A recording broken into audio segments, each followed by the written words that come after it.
কেমন আছো তোমরা সকলে? নিশ্চিত সকলে ভালো আছো। আজ তোমাদের জন্য আরো এক নতুন গল্প নিয়ে এসেছি, জাতিস্বর গোপাল। রাজসভা শুরু হতেই রাজামশাই খুশি খুশি মনে বলেন যে এবারে একটা ভালো সুযোগ পেয়েছি, এবারে তো প্রমাণ করেই ছাড়বো। ওদিকে গোপাল বলে, রাজামশাই কি ব্যাপার, হঠাৎ আপনি এত খুশি হয়ে গেছেন যে? রাজামশাই বলে, জানো, নবাব ঘোষণা করেছেন সবচেয়ে সেরা সভাসদদের উনি পুরস্কার দেবেন। আমার সভাসদরা তো যেমন জ্ঞানী রয়েছেন, তেমন বুদ্ধিমান রয়েছেন, তেমন আবার জ্যোতিষশাস্ত্রও ভালো জানেন, এমনকি ভালো কবিতাও লিখতে পারেন, এমনকি ভালো অস্ত্রবিদ্যাও জানেন। তার জন্য তো ওই পুরস্কারটা তো আমিই পাবো না। এমনকি মন্ত্রীমশাই বলেন, হ্যাঁ রাজামশাই, একদম ঠিক বলেছেন, সেরা সেরা পুরস্কার তো আমাদের সভাসদরাই পাবে। গোপাল তখন বলে, রাজামশাই আপনি তো আগে প্রমাণ করে দেখুন যে আপনার সভাসদরা সেরা সেরা কিনা, বা ওরাই পুরস্কার পাবে কিনা। আপনি কি করে চোখ বন্ধ করে বলে দিচ্ছেন যে আপনার সভাসদরাই একমাত্র সেরা সেরাই হবে? মন্ত্রীমশাই বলে, দেখেছেন তো রাজামশাই, সব কিছুতেই বিঘ্ন ঘটায় এই গোপাল। ও যদিও আপনি পুরস্কার জিততেন, এই দেখুন গোপাল ওখানে বাধা সৃষ্টি করছে। রাজামশাই বলে, তাই তো গোপাল, তুমি নইলে কিছুদিনের জন্য বাড়িতে বিশ্রাম নাও, এখন এই সেরা সেরা পুরস্কার দেওয়াটা হয়ে যাক, তারপর নইলে তুমি সবাই এসো। অমনি বলে গোপালকে বাড়ি চলে যেতে বলে। গোপাল বলে, বেশ রাজামশাই, আপনি যা চাইছেন তাই হবে। তারপর গোপাল বাড়ি ফিরে চলে যায়। বাড়িতে গিয়ে অমনি পড়ে পড়ে ঘুমোতে থাকে। পরের দিন সকাল হতেই গুলটেপুটি ন্যাপলারা উপস্থিত। ওরা এসে বলে, কি দাদু, আজকে এত দেরি করে ঘুম দিয়ে উঠলে যে, আজকে তুমি রাজসভায় যাবে না? গোপাল বলে, না রে, আজকে আমি আর রাজসভায় যাচ্ছি না। বলে, তাহলে তুমি আজকে আমাদের সারাদিন বসে গল্প শোনাও, কেমন? অমনি গোপাল বলে, বেশ বেশ, তারা গল্প শোনাবো। তারপর গোপাল উঠে বসে ওদের গল্প বলা শুরু করে। ওদিকে গোপালের গিন্নি এসে বলে, আর তো তোমার কোনো কাজ নেই, ওই সারাদিন বাচ্চাদের নিয়ে গল্প শোনাতেই বসো। এই করে সকাল দুপুর সন্ধে পেরিয়ে রাত্রি হয়ে যায়। গোপাল পুনরায় আবার শুয়ে পড়ে। পরের দিন সকালবেলা উঠেই বলে, গিন্নি গিন্নি, আমার সব মনে পড়েছে মনে পড়েছে। অমনি গিন্নি এসে বলে, কি মনে পড়ে গেল? বলে, আমি আগের জন্মে রাজা ছিলাম, রাজা ধীরাজ। তুমি জোর গলায় কথা বলবে না, আমি রাজা, তুমি আমার গিন্নি রানী। এই কথা শুনে গোপালের গিন্নি বলে, এ কি গো, এ কি কথা বলছো? কে রাজা আর কে বা রাজাই ছিল? তুমি এই সমস্ত কথা কি বলছো? বলে, হ্যাঁ গিন্নি, আমি রাজা ধীরাজ ছিলাম। আর জানো, আমার কত কিছু মনে পড়ছে। বলে, দেখি তো তুমি, তোমার কি মনে পড়ছে আর বলো দেখিনি। বলে, ওই যে আমি যখন রাজা ছিলাম তখন আমার চারটি রানী ছিল। ওই কথা শুনে গোপালের গিন্নি বলে, ও, তোমার এই কথাগুলো মনে পড়েছে না?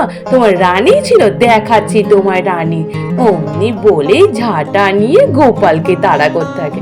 ওদিকে গোপাল এক ছুট্টে ওখান থেকে পালিয়ে যায়। তারপর রাজসভা ওখানে শুরু হতে রাজামশাই বলে, আচ্ছা গোপাল নেই, সভাটা তো সবাই বলে মনে হয় না। ওদিকে মন্ত্রীমশাই বলে, বাদ দেন তো, ওই পেঁচানো মানুষদেরকে রাখার থেকে না রাখাই ভালো। অমন সময় গোপাল মাথায় পাগড়ি বেঁধে নিয়ে রাজসভায় প্রবেশ করে। বলে, আমার আমার স্থান থেকে আমি কিছুতেই সরব না। আমার সম্মান যেখানে জড়িয়ে রয়েছে সেখানটায় তো আমি অনড় থাকবো না। ওদিকে রাজামশাই বলে, এ কি গোপাল, তোমার মাথায় এ কি পাগড়ি বেঁধে রেখেছো তুমি? গোপাল বলে, আমি রাজা ধীরাজ ছিলাম আগের জন্মে, আমাকে রাজা বলে সম্মান করুন আপনারা। সভাসদরা সকলে বলে, এ কি বলছে গোপাল, গোপাল পাগল হয়ে গেল নাকি? গোপাল বলে, আপনারা আমাকে সম্মান দিয়ে কথা বলুন, আমি কোনো বাজে কথা বলছি না। রাজামশাই বলে, গোপাল এসছো যখন তুমি তোমার আসনে বসো। গোপাল বলে, না, আমি আমার আসন ওটা না, আমার আসন যেটা আমি ওখানেই বসবো। আমি রাজাধিরাজ, আমি আগের জন্মে রাজা ছিলাম, আমি যেখানে সেখানে বসতে পারবো না, তাতে আমার মান সম্মান আমি দিতে পারবো না, প্রয়োজন হলে আমি রাজসভা ত্যাগ করে চলে যাচ্ছি। অমনি বলে গোপাল রাজসভা ত্যাগ করে চলে যায়। সভাসদরা রাজামশাই সকলেই আলোচনা করে, এ কি ব্যাপার, গোপালের হঠাৎ কি হলো, গোপাল এইরূপ ধরনের কথা বলছে। রাজামশাই বলে, তাই তো, গোপালের মনে মাথার ব্যামো হয়েছে। রাজবৈদ্য, তুমি একটু গিয়ে দেখো দেখিনি গোপালের হঠাৎ করে মাথার কোনো ব্যামো হলো কিনা। রাজবৈদ্য বলে, বেশ রাজামশাই, আমি তাহলে গিয়ে দেখে আসছি গোপালের মাথার ব্যামো হলো কিনা। ওদিকে গোপাল বাড়ি ফিরে গিয়ে উল্টে পুটি ন্যাপলাদের নিয়ে বসে যায় গল্প করতে। অমনি ওদের বলে, এই তো আমার সভাসদরা সকলেই চলে এসছে, রাজ্যের হালচাল কেমন? পুটি বলে, দাদু, রাজ্যের হালচাল যাই হোক না কেন, পাড়া প্রতিবাসী গ্রামবাসীরা সকলেই জেনে গেছে যে তুমি এখন রাজা, তুমি আগের জন্মে রাজা ছিলে। গোপাল বলে, তাই নাকি রে, খুব ভালো খবর তো। অমনি সঙ্গে সঙ্গে রাজবৈদ্য এসে বলে, গোপাল, এই ওষুধটা তোমার জন্য নিয়ে এসেছি, তুমি এটা খেয়ে দাও দেখিনি। গোপাল বলে, আপনি এটা কি নিয়ে এসছেন শুনি, কিসের ওষুধ?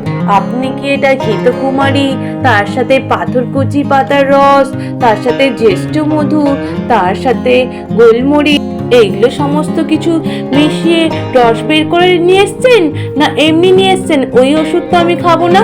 ওই কথা শুনে রাজবৈদ্য বলে, গোপাল তো কথাগুলো ঠিক বলছে, তাহলে আমাকে আরো একটু অভ্যাস করতে হবে। ওদিকে গোপাল বলে, কি ভেবেছিলেন আমি কিছুই জানি না? আমি যখন রাজা ছিলাম আমার বৈদ্যরা অনেক ভালো ভালো ওষুধ তৈরি করে নিয়ে আসতো। আপনি এখন সরল রাজামশাই পেয়ে ঠকানোর চেষ্টা করছেন। এখন যদি আমি রাজামশাইকে জানাই, আপনার ব্যাপারটা ভালো হবে? ওই কথা শুনে রাজবৈদ্য বলে, না না গোপাল, একদম জানাও না, আমি আরো ভালো করে অভ্যাস করব, যাতে আমার আরো চিকিৎসা বিদ্যার উন্নতি করতে পারি গোপাল। অমনি বলে রাজবৈদ্য চলে যান। তারপর কিছুক্ষণ বাদে গোপাল যায় রাজপণ্ডিতের পাঠশালায় গিয়ে দেখে বাচ্চারা নড়া করে পড়ে যাচ্ছে, আর ওদিকে পণ্ডিত বসে বসে ঘুমাচ্ছে। এই কথা দেখে গোপাল বলে, এ কি, রাজপণ্ডিত বসে বসে ঘুমে ঢলে পড়ছে আর বাচ্চারা নড়া করছে, আজকে আমিও বসে পড়বো এখানটায়। অমনি গোপাল গিয়ে বাচ্চাদের মাঝখানে পড়তে বসে। ওদিকে বাচ্চারা বলে, পণ্ডিত মশাই দেখুন, আপনার কাছে নতুন ছাত্র এসছে যে। অমনি পণ্ডিত মশাই চোখ খুলে বলে, কে কে দেখি। অমনি গোপাল বলে, আমি আপনাকে প্রশ্ন করব, বলুন দেখি। এই কথা শুনে রাজপণ্ডিত বলে, কি প্রশ্ন করবে গোপাল? তুমি আবার এখানে আমায় জ্বালাতে এসছো নাকি? বলো, জিজ্ঞেস করো কি করবে। অমনি গোপাল তখন বলে, আমি যখন আগের জন্মে রাজা ছিলাম তখন আমাদের রাজপণ্ডিতের কতটা কি জ্ঞান ছিল সেটা আমার জানা আছে, তার জন্যই আমি জানতে চাই তোমার কত জ্ঞান রয়েছে। আচ্ছা বলো দেখিনি, তুমি মৎস্য পুরাণ, স্কন্দ পুরাণ, মার্কণ্ড পুরাণ এগুলো তুমি জানো? এই কথা শুনেই অমনি পণ্ডিত মশাই বলে, মৎস্য পুরাণ, মার্কণ্ড পুরাণ, স্কন্দ পুরাণ সবই তো লন্ডভন্ড হয়ে গেছে। এই কথা শুনে গোপাল বলে, তাহলে এই সমস্ত জ্ঞান ছাড়া আপনি পণ্ডিত হয়ে গেছেন? আমি কি রাজা মশাইকে সমস্ত কিছু জানাবো? পণ্ডিত মশাই বলে, না না গোপাল, তুমি এমন কিছু জানাও না, আমি তার আগেই আমি ভালো করে শাস্ত্র জ্ঞান লাভ করব গোপাল, তুমি রাজা মশাইকে কিছু জানাও না। গোপাল বলে, বেশ। অমনি বলে গোপাল ওখান থেকে চলে আসে। তারপর গোপাল বাড়ি ফিরে আসতেই গ্রামবাসীরা সকলে জয়ধ্বনি দিতে থাকে, জয় রাজামশাইয়ের জয়, জয় রানী মায়ের জয়। ওদিকে গোপালের গিন্নি বলে, এ কি গো, সকলে তো আমাকে রানীমা বলে জয়ধ্বনি দিচ্ছে, তোমাকে রাজা মশাই বলে জয়ধ্বনি দিচ্ছে। গোপাল বলে, গিন্নি জয়ধ্বনি তো দিচ্ছে ঠিক আছে, কিন্তু আমি তো আগের জন্মে রাজা ছিলাম, এই জন্মে তো আমি রাজা বল এখন নয়। ওই কথা শুনে গোপালের গিন্নি বলে, আচ্ছা তুমি চুপ করো না, এখন সবাই জয়ধ্বনি দিচ্ছে, দিক না, শুনতেই তো ভালো লাগছে। গোপাল বলে, এটাই তো দোষ, যখনই দেখলে সকলে মিলে আমাদের উপরে তোলার চেষ্টা করছে, সেটারই সুযোগ নেওয়ার চেষ্টা করছো, তাই না? এটা তো ঠিক নয় গিন্নি। ওদিকে বটা ঘটা আড়াল দিয়ে যখন দেখে যে গ্রামবাসীরা সকলে গোপাল আর গোপালের গিন্নির জয় জয়কার করতে আছে, জয় রাজা মশাইয়ের জয়, জয় রানী মায়ের জয় বলে, ওদিকে গিয়ে মশাইকে সমস্ত খবরটা দিয়ে দেয়। রাজসভা শুরু হতে সভাসদ আর থেকে আসে না। ওদিকে রাজামশাই বলে, এ কি ব্যাপার, কাউকেই তো রাজসভায় দেখছি না, এই কজন মাত্র, ব্যাপারটা কি হলো?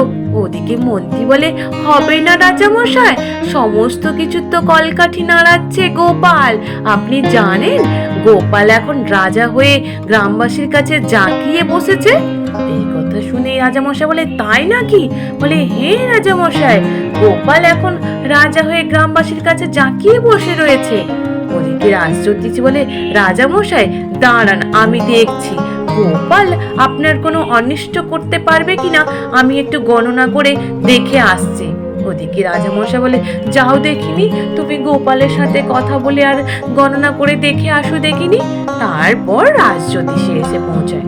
রাজজ্যোতিষী বলে, এ কি গোপাল, তুমি গ্রামবাসীদের কাছে রাজা হলেও আমি আমার গণনায় দেখেছি তুমি কোনো রাজা হতে পারবে না, রাজাই একমাত্র আমাদের রাজা কৃষ্ণচন্দ্র।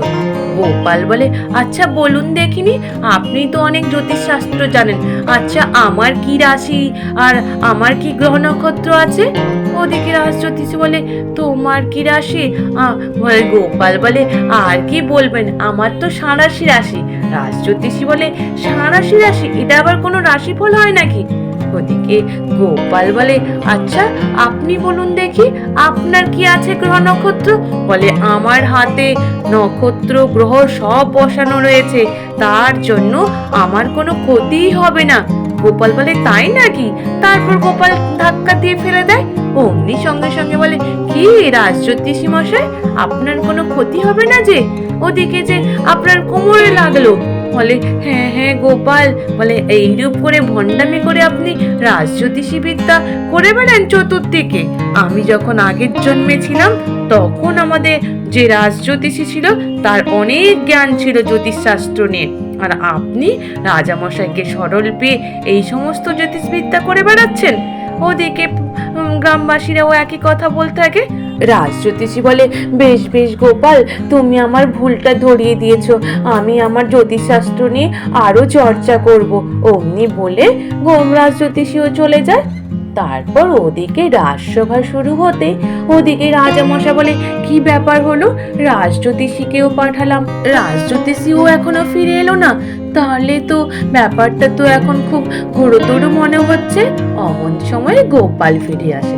গোপাল এসে বলে, রাজামশাই চিন্তা করার কিছু কারণ নেই রাজামশাই।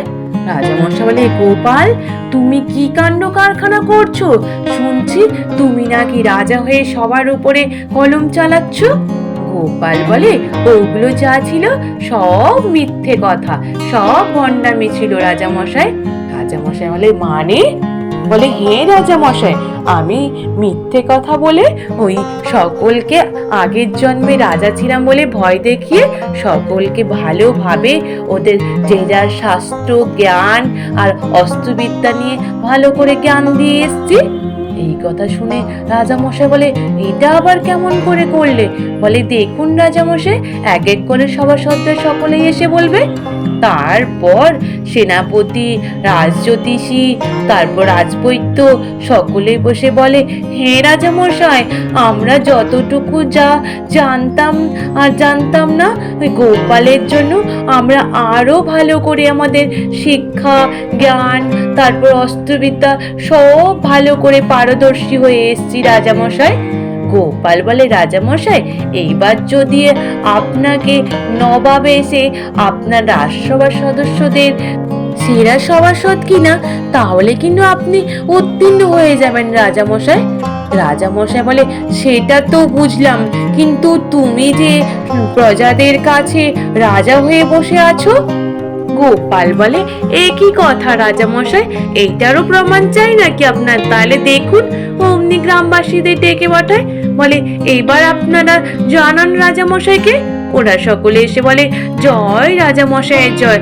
রাজামশাই, আমাদেরকে তো গোপাল দাদা এটাই শিখিয়েছে, এখন যে রাজামশাই উনি রাজামশাই, আমি কোনো রাজামশাই নয়। রাজামশাই শুনে বলে, তাই গোপাল এত সুন্দর ভালো যুক্তি দিয়ে তোমাদেরকে বুঝিয়ে দিয়েছে? সত্যি গোপাল, তোমার বুদ্ধির তারিফ করার মতো গোপাল, কিন্তু মন্ত্রীকে যে যাচাই করা হলো না। ওদিকে গোপাল বলে, রাজামশাই, আগের জন্মে যে আমার মন্ত্রী ছিল তাকেই নিয়ে এসে বসিয়ে দিলে হয়ে যাবে এই জায়গাতে। মন্ত্রী বলে, বাঁচা গেছে বাবা, আমাকে নিয়ে যাচাই করতে যায়নি গোপাল, তাহলে যে কি হতো।